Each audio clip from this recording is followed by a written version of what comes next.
نشاهد الآن صور تظهر لحظة انهيار مبنى سكني كان متضررا في شكل أورفا. هذه الصور المباشرة التي تظهر انهيار هذا المبنى السكني جراء الزلزال الذي ضرب تركيا فجر هذا اليوم.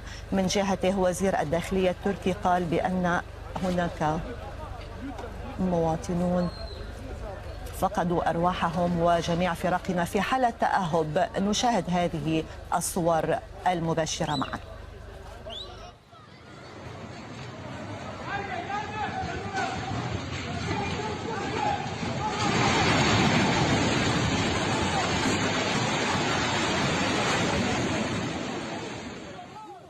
إذن هذه الصور التي شاهدناها والتي أظهرت لحظة انهيار مبنى سكني كان متضررا في شكل أورفا في تركيا. عمليات